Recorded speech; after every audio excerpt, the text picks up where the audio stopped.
Discover College Soccer podcast is sponsored by VIO. VIO is the #1 AI camera solution helping players capture college recruitment videos. Check out their new starter and family options by clicking on the link in the description or visit Discover College Soccer to learn more. Hi, everybody. Welcome to Discover College Soccer. Today, I'm lucky enough to be joined by Coach Steven from Oakton up in Illinois. Welcome, Coach. How are you doing? Doing well, thanks. It's August 11th when you and I are chatting. Looks like you're back at it, right? We are. We back at it. We start for junior college. We start the 1st of August every year. Okay. Now, I know in the past I've talked to some junior colleges and they don't sometimes their games don't start till almost mid-September. But it looks like you guys start next week, maybe? Well, we start. We're allowed to start basically the third Thursday. Okay. For regular season. We'll have an exhibition coming up this coming week, and then the week after we're already in our conference schedule. So Wow. it's pretty packed. Yeah, it sounds like it. Well, I know one of the toughest parts of a junior college coaching's job is the recruiting side because you're doing it twice as much as everybody else.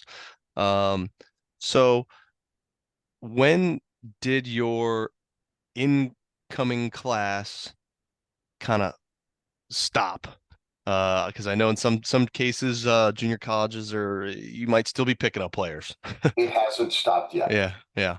We're and this is my 24th year at Oakton, 24th year with college soccer, and it doesn't get easier no matter how much time you've spent.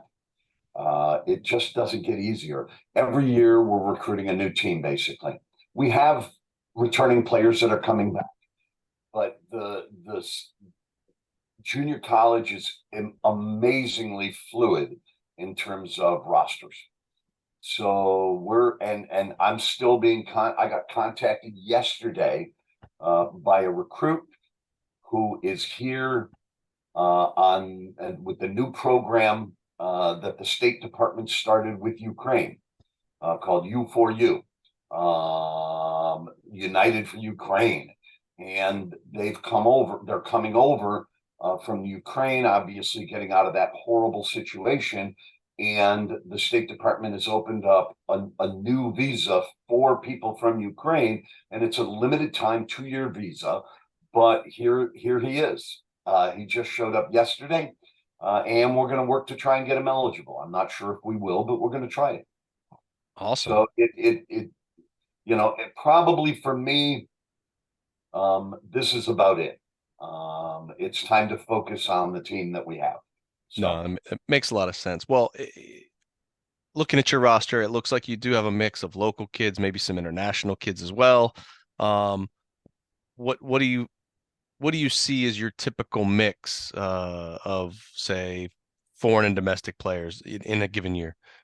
I'd love to be able to tell international players, come on, we have money. We don't. We're one of the lowest funded programs. Even we were literally probably the maybe second or third lowest in the country for Division One. And then when they opened up Division Two for junior college just a couple of years ago, we're still probably one of the lowest in terms of funding for scholarships.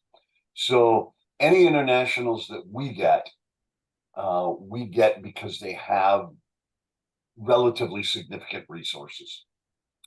We can't do what a lot of even junior colleges do and bring internationals over and pay their tuition and really give them a substantial amount of money. Some of the internationals that you'll see on there are actually they may have been born but they've been in the United States, and almost all of them graduated from a U.S. high school. Gotcha. So in a typical year, we have a handful of internationals at best. We have a true F1 internationals. We have 2. The rest were born outside the U.S. And consider that their hometown for purposes of our record keeping. But the truth is that they're actually domestic players for scholarship purposes, etc. Okay. Well, in terms of the domestic side of recruiting, where do you like to go to see players, to find players? Are you looking at the high school scene a lot? Are there specific tournaments you like to be at? What's that look like for you? I'm I'm not a young guy, so I'm a little old school in that regard. Because at the time that I started, that was how we did and had to do things. I go to a lot of high school games. I make contacts with the high school coaches. That doesn't mean I don't go watch club games. I do. It doesn't mean I don't keep up or try to keep up with the clubs, the moving club scene. It's a moving target, but where the coaches are at the clubs in our area. But I spend probably 70%, maybe 80% of our recruiting time uh, at high school games in the fall. That's where most of our list comes from. Okay. And we, I use some of the electronic services. I try to stay away from the recruiting services, but inevitably I end up responding to emails. The hundreds of emails a week I get from recruiting services. I respond to them as well. I watch the videos, just like everybody else does. Well, I don't know, I assume everybody else does, but that's not where the bulk of my recruiting time and effort goes. Okay. Well, do you or your staff, do you guys host any camps, work any camps? Are they part of your recruiting process at all? The camps that we use for part of our recruiting process is I and my staff travel to other schools' camps, the 4-year schools' camps. I've found that is, at least for us, and we're not going to get 12 players from that. But if I'm traveling that Division I circuit and even the NAIA and the D2, D3, those that are having camps in our area, and to kind of jump back, for most of our recruiting is done in our geographic area, in the Chicago metropolitan area, but not all of it. But again, that's where we spend the bulk of our time, because our recruiting budget is, well, a few dollars over zero. Okay. And it doesn't really allow us to travel to tournaments and travel out of state. So we're mostly local. But I go to those camps, and if I can pick up one or two really high quality players from running that circuit of the 4-year school camps, I'll feel that that's been time well spent. Okay. Well, whether it's at a camp or at a high school game or at a club game, when you are looking at players, kind of what makes up your hierarchy of things that you're looking for in a player when you want to say, "Hey, we would like to bring you to Oakton." I'll start with maybe a comment. Here's what I love. When I ask a player, a recruit, what position do you play? They say, I play soccer. Where do you want me? So, first and foremost, we're looking for players who can play the game. And I don't get caught up in, well, he's a right back and I need a left back, because I expect that a player who has been playing for many, many years at a high level and competitive level is going to be able to go to the left side and play if we need him there. So I don't get really caught up in, I have to have somebody in that exact place. The only obvious exception would be goalkeeper and usually center back.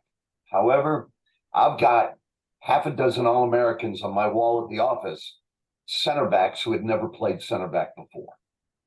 So, that kind of model works for us, that if you can play soccer, we can teach you in preseason and over the course of time, we can teach you how to be an effective player at the position we want to move you to, that we see you being most effective at. We can train you there, and we can give you enough if you can play the game. So that's what I'm looking for. I'm looking for players that appear to be tactically aware, that appear to be technically sound, that appear to have the right temperament. And for me, that's something. If I go and watch players, and it happens all the time, and I see them arguing with the referees, I move on. It's not the kind of player we're looking for. Um, uh, I find that kind of distraction a distraction to the team, to me, and everything that we're trying to do. So temperament is also something. So I mean, those are the biggest things that we're looking for. Like anybody, we're looking for superstars, but at the junior college level, the real superstars aren't generally looking at junior college as an option.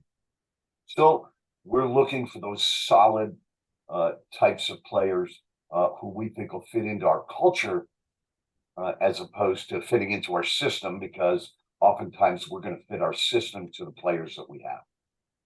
Okay. Well, let's shift gears a little bit, talk more about the school itself. I'm sure there's some folks out there not familiar with Oakton up there in Illinois. So, you've been there a couple years, as you mentioned. So, what's kept you there that long? What are some of the awesome things about the school that you'd like to share? Maybe some stuff we wouldn't even see by going through the website. I mean, the first thing that's kept me there is, I guess there's two pieces to it. We're Chicagoans, and my wife, my son, and I were Chicagoans, and so that has kept me from over the course of my college career looking at places out of state, out of where further away. Because moving was something that we had decided long ago wasn't going to be an option in order to be that kind of traveling coach that many coaches are. Um, but Oakton College has been around since it started in the late 60s. This campus was built in the 70s. It's a beautiful campus. Really is. It's set in forest preserved land, so there's forest on all sides. It's quite scenic, and the academics that we offer are substantial, and they're of a high quality. And that's important for me as well. One of the first things that I tell recruits is, I know all of you think or want to be pros, but we all know that barring something amazing, it's not going to happen, and you're not going to make your living playing soccer. You may make your living in something related to soccer, but it's probably not going to be playing. And that being the case, academics are important to me and important to the program. And so while I'm looking for players who have demonstrated good academic skill and perseverance, it's a junior college, and so we're open enrollment, and we're not going to turn anybody away from the team because they've struggled academically in the past. But in terms of the school, the academic offerings are substantial. They're high quality, and that's something that is a good piece of what's kept me there. The soccer has been a lot of fun, and we've had a tremendous amount of success over the years, and so we've had that as well. So those two things combined keep me coming back year after year. Awesome. Well, you mentioned high quality academics, and as we both know, that's really why they're there, right? It is a student athlete experience. So, in terms of balancing the demands of being a college athlete and the demands of being a college student, how do your players really transition from high school into college and make sure that they're successful at both? Kind of what support systems are there in place that the school offers to help them with that too? Quite frankly, a lot of them struggle. And they struggle because it hasn't been their experience to do the things we're asking them to do. They played soccer, but maybe they played in a program where everybody on the high school team has to work. And so I've gone and watched training sessions at some of the high schools that we recruit from, and it starts with 7 or 8, and then 3 more join 15 minutes later, and 2 join 5 minutes later, and then 2 leave, and then 3 come, and then 4 leave. And that's what their sessions look like. And so moving from that model to the model that we're trying to instill is sometimes a struggle for a lot of our players who have to work. And one of the sad things that sometimes I have to tell players is not everybody gets to play college soccer. And I hope you're not one of those unfortunate ones that wants to and can't. But if you have commitments that override your commitment to school and your commitment to soccer, then maybe it's not the right choice for you.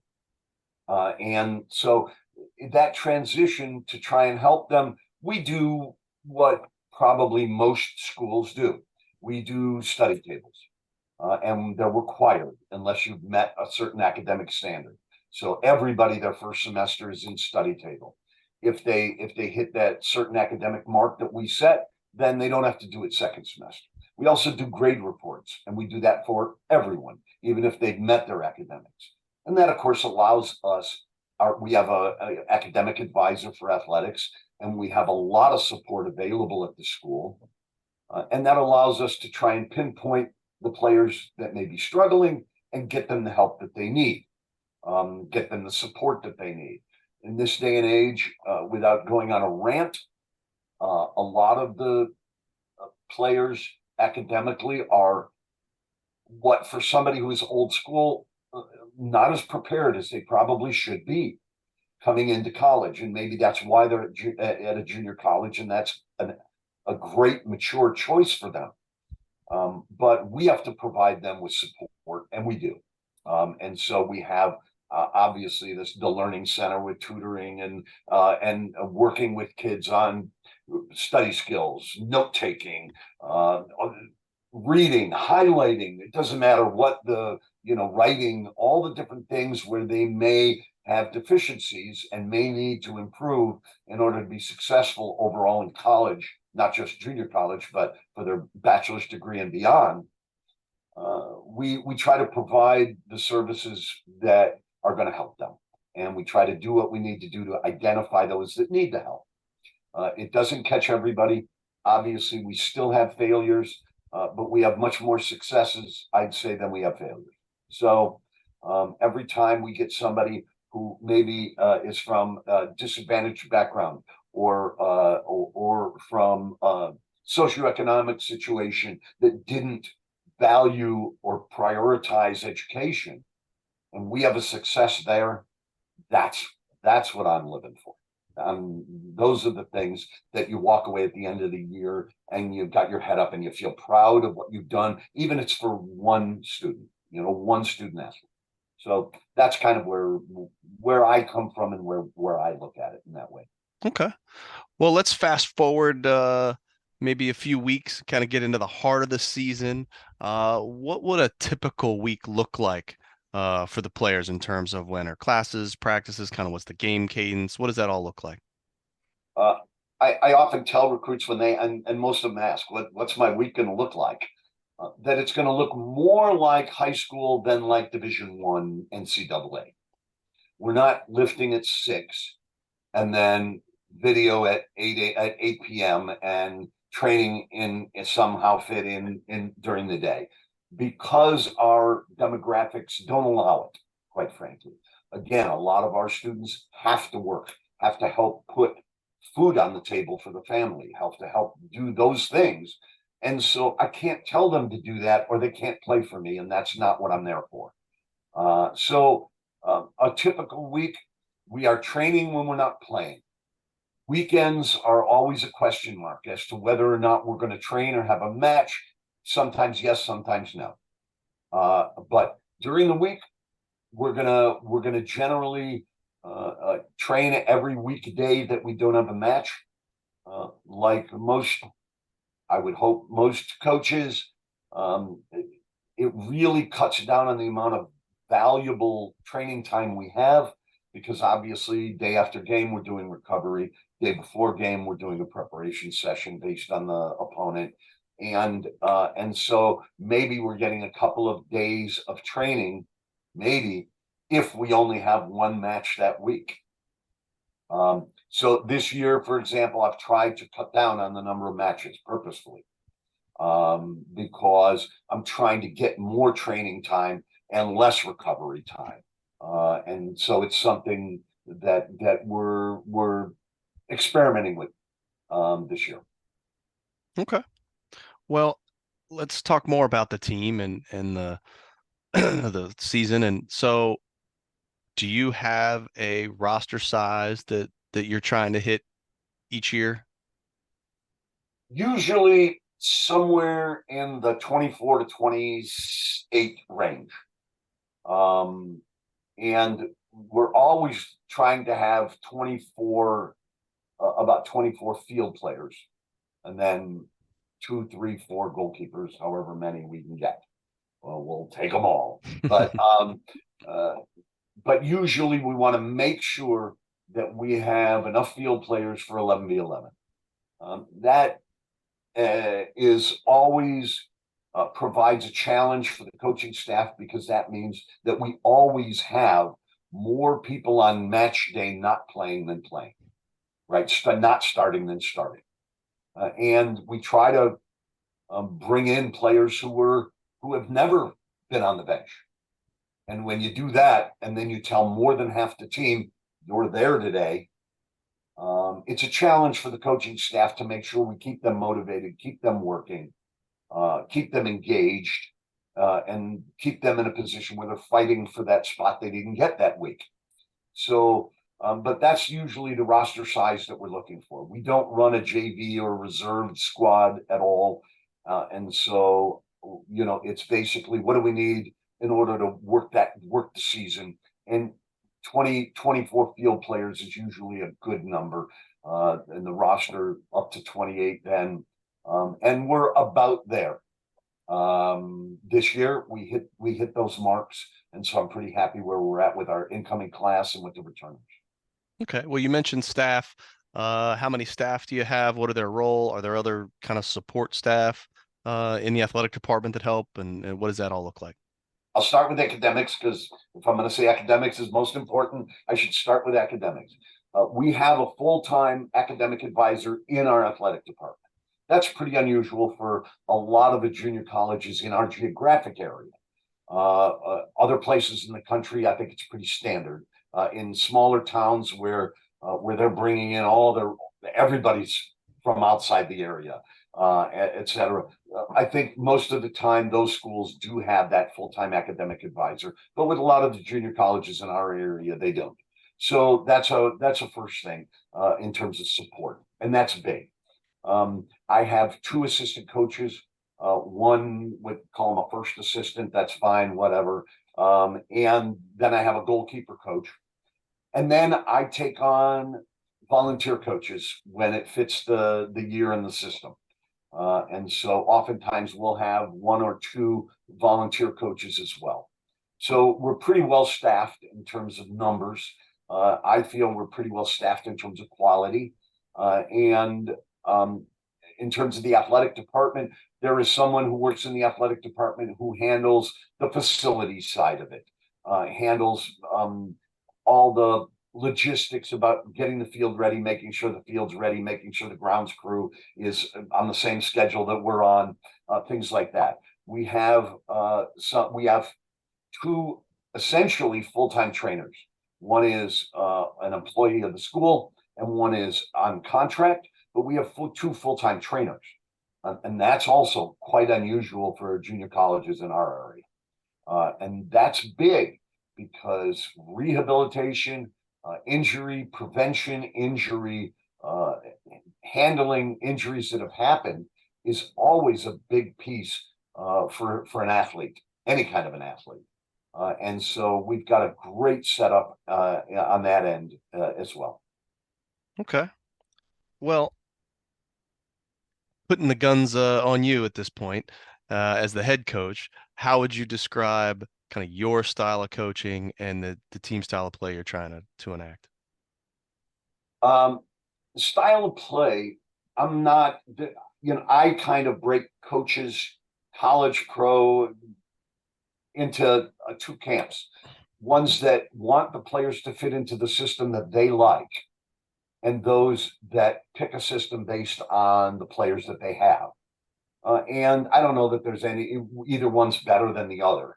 For me, I like to try and design a system around the players we have. So we're always spending the first part of the season evaluating, the first part of preseason, evaluating. Will it work in the system we used last year? Is that something we want to continue on with? Do we want to tweak it? Do we want to make changes? So that's how we start the year. My style in training, it is not laid back. I'd say it is more hands-on than it is hands-off and let good players just play. We definitely are still teachers. We're still teaching 18, 19, and 20-year-olds about the game. So when it comes to matches, however, I am way more hands-off. I feel like my job is to get them ready during training. And when match day comes, it's their game. So most of the time on matches, I'm sitting and taking notes and trying to figure out whether it's what we need for the next session, the next 3 days, or what we need to talk about at halftime. My style in match is quite different than my style in training. Okay. Well, Coach, we've talked about a lot of different things, covered a lot of ground here, but I like to end these with one question, and that is, if you had one nugget, one piece of information that you wish every parent, player, family going through this process knew, what would that be? Can I pick two? You can pick two. One would be to the parents. Let your son or daughter own the process. Don't take it over. Your 14, 15, 16, 17-year-olds, whatever age it is, they're starting to look at colleges. That's a point at which they have to live with the decisions that they make. Let them own the process. For the players, it is don't get too caught up on labels. Division I, Division II, Division III, NAIA, junior college. Don't get too caught up on those. Find the school that suits your academic needs, finds the school that suits those other needs that you have as you're looking. The size of the school, the geography of the school, that the program, do they fit your academic program? Make sure that you don't say, I have to play Division I. And because you play Division I, you're not at a school that really gives you the academic foundation that you need for your life. So I guess those would be my two quick pieces of advice. Awesome. Well, Coach, really appreciate the time. Wish you the best of luck this fall season. And if you ever get down to Florida to do some recruiting, let me know. I've been there, but not often. Usually, I'm recruiting as part of a vacation, I got you. not a recruiting trip. But definitely will. Matt, Awesome. thanks so much for having me. Thank you. Hi, everybody. It's Matt from Discover College Soccer. I hope you're enjoying the podcast, whether that's on YouTube or your favorite podcast platform. Don't forget to hit the subscribe button. I also wanted to let you know about the Discover College Soccer Study Table. This is our brand new online portal that is complete with a 14-part online course giving you all of the ins and outs of the college soccer recruiting process. There's also a wealth of resources such as checklists, templates. There's the spreadsheets that have every soccer program in the country along with their coaches, their contact information, their social media information, some basic stats about the school, and more. Plus, there's an online community where you can ask your questions, share your wins, your losses, any questions that you may have around the college soccer recruiting process. It's all there at the Discover College Soccer study table that you can find at discovercollegesoccer.com/study table, and hopefully we will see you there.